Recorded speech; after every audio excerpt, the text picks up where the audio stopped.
नमस्कार दोस्तों, मैं डॉक्टर यश भदौरिया। हमारे YouTube चैनल पर आप सभी का स्वागत है। दोस्तों, आज हम अधिकारों की समझ, यौन शोषण और पॉक्सो एक्ट 2012 पर चर्चा करेंगे।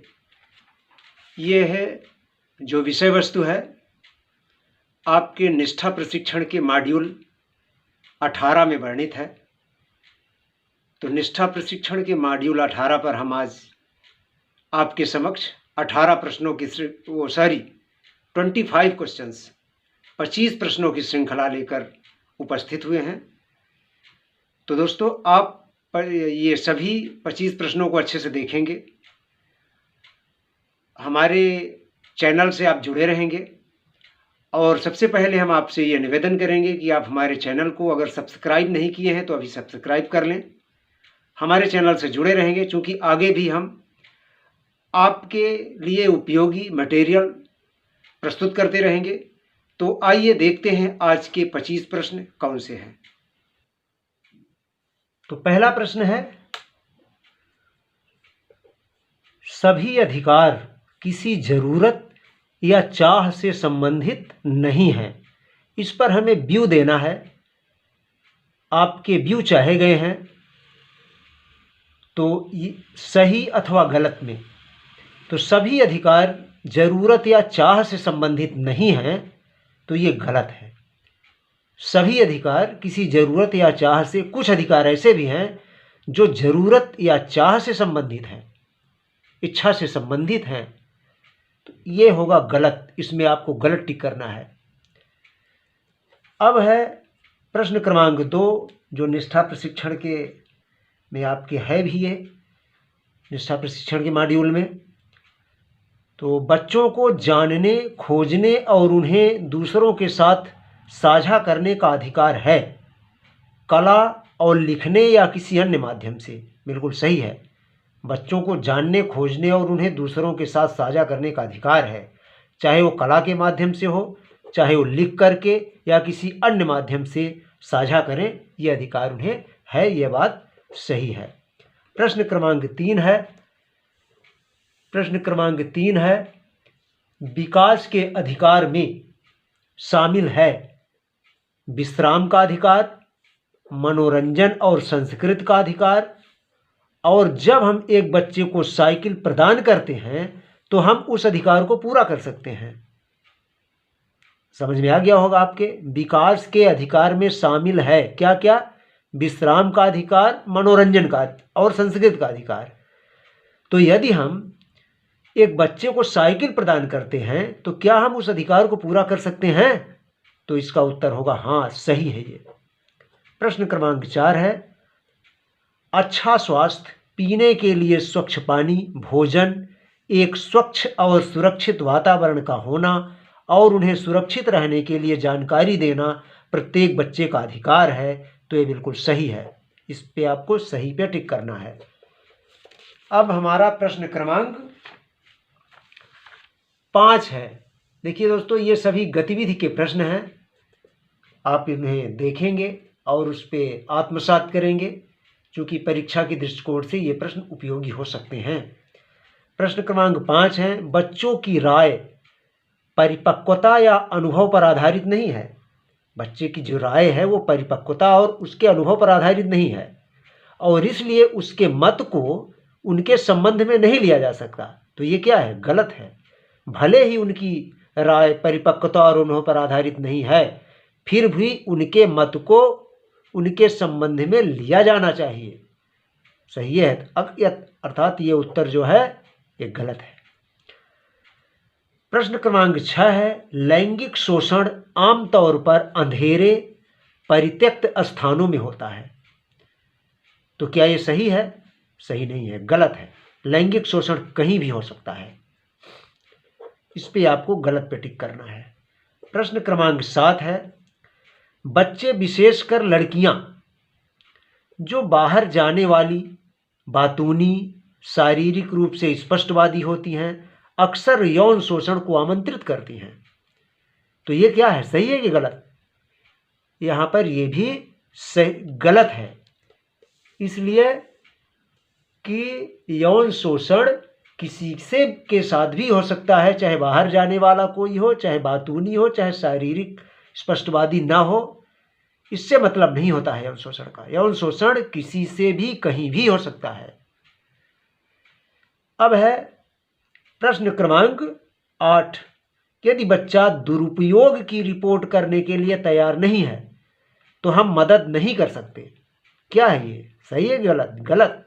यदि बच्चा कहता है कि हमारे साथ ऐसा हुआ, दुरुपयोग हुआ, यौन शोषण हुआ, और रिपोर्ट तैयार करने के लिए वो तैयार नहीं है, रिपोर्ट करने के लिए तैयार नहीं है, तो हम मदद नहीं कर सकते, ऐसा नहीं है। मदद करना चाहिए, अर्थात ये गलत है।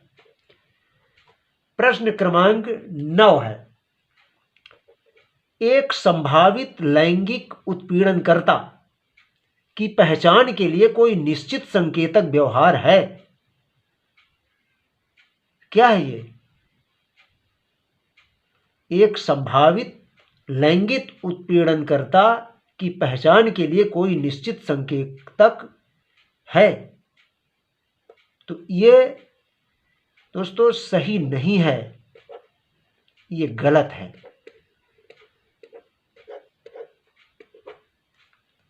एक संभावित लैंगिक उत्पीड़नकर्ता, जो उत्पीड़न करता है, लैंगिक उत्पीड़न करता है, कि पहचान के लिए कोई निश्चित संकेतक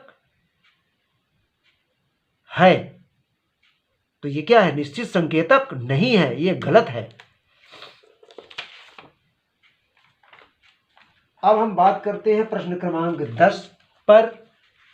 प्रश्न क्रमांक 10 हमारा है, लैंगिक शोषण किसी भी बच्चे, उम्र, लिंग, जाति, आर्थिक और सामाजिक स्थिति में हो सकता है। बिल्कुल सही है। लैंगिक शोषण किसी का भी हो सकता है, किसी बच्चे का हो सकता है, किसी उम्र वाले की, किसी भी लिंग, चाहे लड़की हो या लड़का, कोई भी जाति, कोई भी आर्थिक, कोई स्टेटस ये नहीं देखता, ये सही है। प्रश्न क्रमांक 11 है, जब भी कोई बच्चा आपसे लैंगिक शोषण के बारे में बात करता है तो यह महत्वपूर्ण है कि आप सूचना के सत्यापन के लिए कथित शोषणकर्ता से बात करें। क्या है यहाँ? ये गलत है। जब कोई बच्चा आपसे लैंगिक शोषण के बारे में शिकायत करता है तो आप शोषणकर्ता से वेरीफाई नहीं करेंगे, पूछताछ नहीं करेंगे, सत्यापन उससे नहीं कराएंगे, तो ये यहाँ पर होगा गलत। प्रश्न क्रमांक 12 है। प्रश्न क्रमांक 12 है, यदि यौन क्रिया के दौरान बच्चा चिल्ला या विरोध नहीं कर रहा है, या पीछे नहीं धकेल रहा है, या सहमति दे दी है, तो यह समझा जा सकता है कि बच्चा उस कृत्य में रुचि रखता है। गलत, ऐसा नहीं है। हो सकता है कि वो किसी कारणवश न चिल्ला रहा हो, किसी कारण से विरोध न कर पा रहा हो, तो इसका मतलब यह नहीं है कि उसका उस कृत्य में रुचि है। ये गलत है।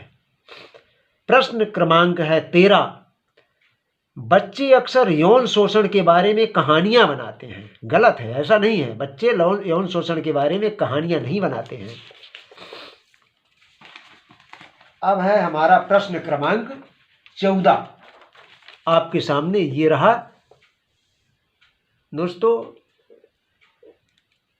ये प्रश्न है हमारा, एक वयस्क एक बच्चे को चीजें, उपहार, ध्यान देता है उस पर, और स्नेह, पैसा, मिठाई, खिलौने, बाहर ले जाना यौन शोषण की एक प्रक्रिया की शुरुआत हो सकती है।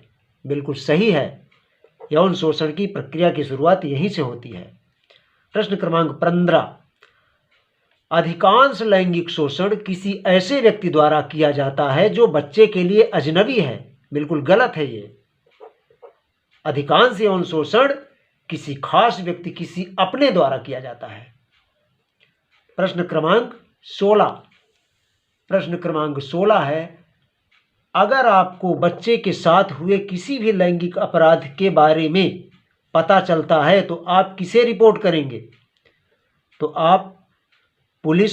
अब यहाँ से हमारी मुख्य प्रश्नावली शुरू होती है। प्रश्न क्रमांक 16 से अभी हमारी ये गतिविधि के प्रश्न थे। 5 और 10 प्रश्न 2 भाग में थे, वो गतिविधि पर आधारित थे। अब हमारा मुख्य प्रश्नावली आती है यहाँ से। अगर आपको बच्चे के साथ हुए किसी भी लैंगिक अपराध के बारे में पता चलता है तो आप किसे रिपोर्ट करेंगे? तो हमें पुलिस अथवा एसजेपीयू से रिपोर्ट करनी चाहिए। एसजेपीयू का तात्पर्य है स्पेशल जुवेनाइल पुलिस यूनिट। प्रश्न क्रमांक 17 है, कौन सा अधिनियम बाल शोषण अपराधी को दंडित करने के लिए विशेष कानून है? तो वो है पॉक्सो एक्ट 2012, पॉक्सो अधिनियम 2012।